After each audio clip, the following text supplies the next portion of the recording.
tuli bangi abakozi bonna abaali bakola ku Digiri FM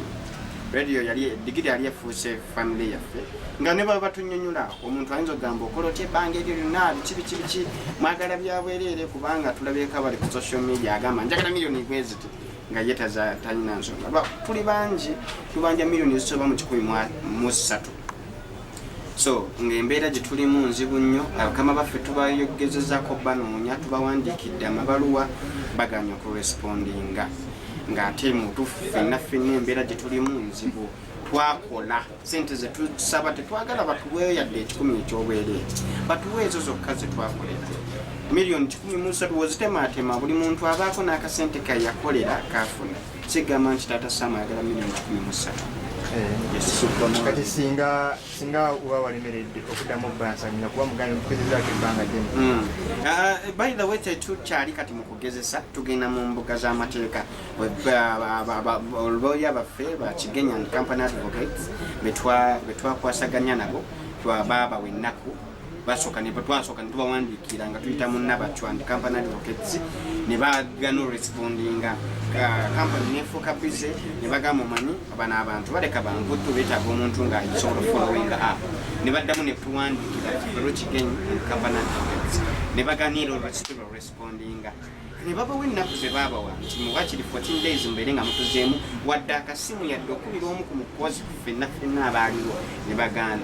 Mwami Sega Warona Jagenda nanyini radio Digiri yali nanyini radio best era nanyini radio good naye kati yengoba yaffe bwe batebadde batugoba anyway it's surprise etulumye nti batugobya ate nga tubanja nnyo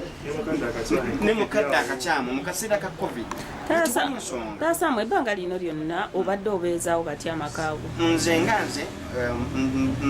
mbadde nina akasente ke nakolako mu byange ebya comedy ate nnima kati nga nina savinga obusente nga kubatisa n'otetenkanya kuba onookola ki abantu obasuulewo oba ogenda obawa obutwa kuba yeyo embeera gye tubadde tutambuliramu bakama baffe tebaagala kumanya bo kasita babeera obulungi tebaagala kumanya tosobola kukozesa mwana wa muno for over 12 months 13 14 months n'otambula butambuzi n'ogenda nga tomuwadde wadde nusu omutwalo ogumu bannange awo nga tugudde waawo olwo kabidi akatambula ku social media waliko okunywa mukunjago biragala sinywa yadde ekitono ate kana akatambula ako Justin nalebadde enzanya ne twabikoze na mu editing ebiraga nti kuvaamu omukka bukapapula naye nga sinjaga sisobola kunywa mwenge sinywa njaga siwemula ebintu byange byonna biri smart kuvadda baga nkyakobadde ng'okyegomba kati osazeewo okikolere ddala kibalume ndi mu myaka egisobola okwesalirawo era wemba njinywa tewali yali aŋŋambye nti tuginywa nandibadde ŋŋamba nti njinywa naye sisobola kunywa kiragalalagala kyonna sinywa olaba sinywa mwenge okugjako juyisi nesupu w'enkoko kati soko tubuli kati obusikiti bwo abaana babulaba abaana bato wakirowolezaako nti omwana najja kulaba akantu ako kisikiti ako yes kyova olaba we kaba kaliko warning nti tonywa tukozesa ebiragalagala it is active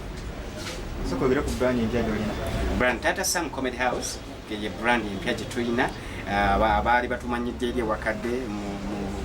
pages enkadde zakatusekemu twavaayo dda ne tudda ku Taata Sam Comedy House YouTube ne Facebook awo wetuli wetuzanyira obupya bonna owa 2020 webuli karantini byonna covid skits empya ziri awo ku Taata Sam Comedy House YouTube ne Facebook page handles zaffe wamu ne Instagram ne Twitter Taata Sam Comedy House kulweri yonna nga bwe twagina maama Saamu Gadimba ate nga tulina n'ebipya bingi nnyo bye tugenda okwogera ku page eyo weebiri ku page eyo eri wakadde twavaayo singa osanga Saamu ng'anywamu akayaga oyinza mukolera ki tasobola nakikubombako kubanga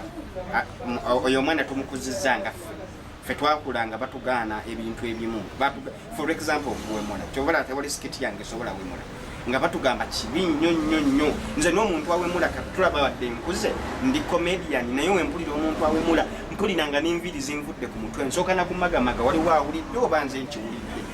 so tewali mwana wange tewali mwana muntu gwenkulembera asobola kunywa njaga kukozesa kiragalalagala